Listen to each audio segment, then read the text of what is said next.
Hey guys, Professor Bill, Comic Book University, and Hulkverines, issue number 3 of 3. That's it. We're done. It's over, and he's going to go and start kicking some butt with the Frost Giants and stuff like that pretty soon. Can't wait to see that. In the meantime, there's this issue. I'm just saying I didn't like this issue, but I'll explain why as we go on.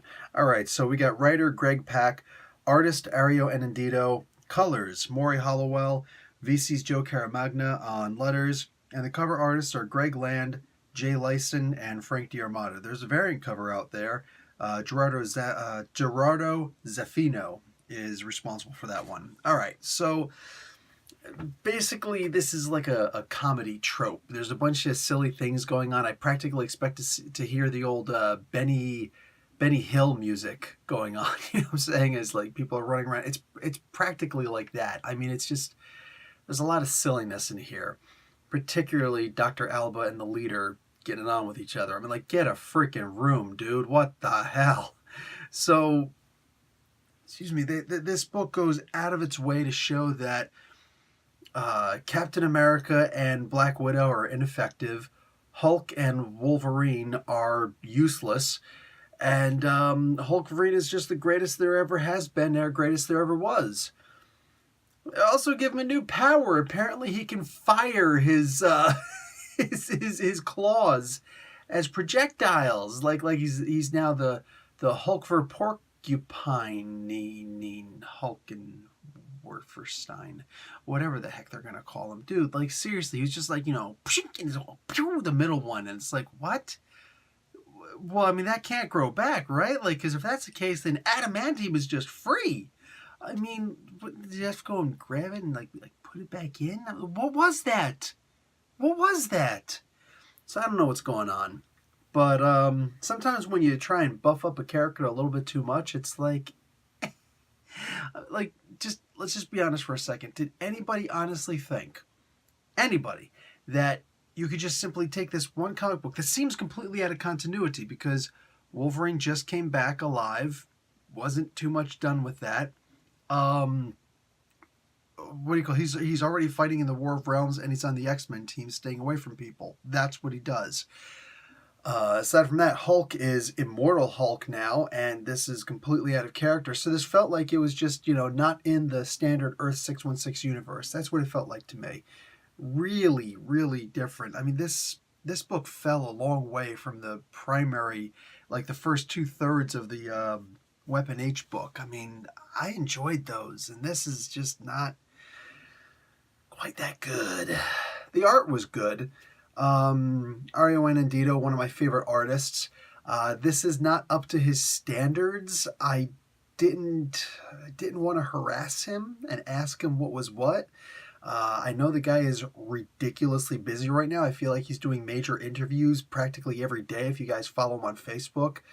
The guy's constantly getting interviews right now. Plus, I mean, he's really prolific. He does the original art for statues of comic book characters and other that like Gaiju and things like that. Guy's all over the place. He does animation. I mean, he does a lot. He also sings part-time, but only with vampire masks on. Like I say, go check him out on Facebook. You'll see a whole bunch of his other art also. Totally worth it. Guy's an awesome person. But anyway, as far as the story, look, I think that the main reason why I didn't like this is because in relation with the whole. First off, obviously this is the final issue, a 3-part issue, and I feel that, the final issue is the one that's really going to stick with you. If you had a great first issue, which I think the first issue was pretty damn great, surprises and everything, I was like, whoa!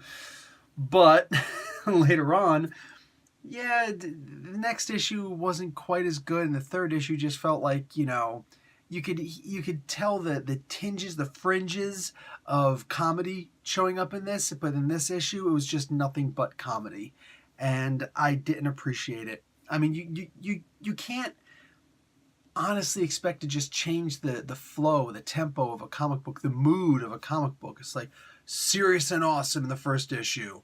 Second issue, let's throw in some jokes where it's like, it feels out of character. Let's get back to the actual butt kicking that we were getting in the first issue.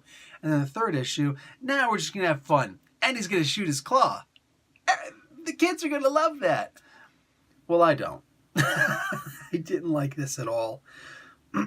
So, yeah, I kind of, like, in my head canon, I just have to make it that this is an Elseworlds comic, a what if comic book, and just forget that this happened. I don't, I stopped reading some of Greg Pak's indie comics, which were good. They were pretty good at first, and they just started getting a little bit. It's like you're only supposed to go to this many issues, and you just had to keep going, and then it's like, yeah, I'm just not interested anymore. Mech Warrior U, I think it was called. It was good at first, but yeah, this right here, it like I said, just it felt like the comic book just completely turned. Like, could you imagine if you're listening to a song and it's like it starts off at its Stairway to Heaven? It's like, yeah, and all of a sudden they add a banjo to it in the second part of it, and you're like, what the hell they got a banjo in here for? And then the band just leaves and Weird Al Yankovic comes in to finish the song.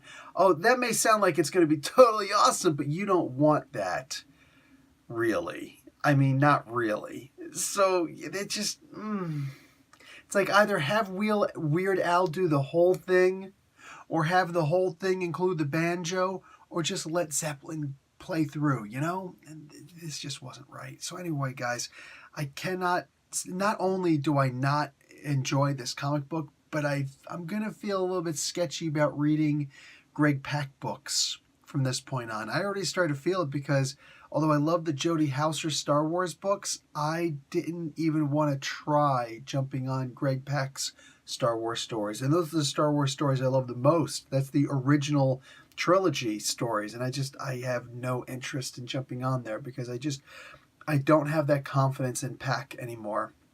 I know it's a really mean thing to say, but like I'm trying to give an explanation as to why. I just don't feel that his heart is in doing the comic books anymore. I mean, this is the World War Hulk guy. This is the Planet Hulk guy. We know what he's got inside of him. And he's just like, no, I'm going to save that. And I will give you this tinsel instead. And I don't want the tinsel, dude. I want the World War and the planet. Anyway, guys, Professor Bill, Comic Book University. Class dismissed.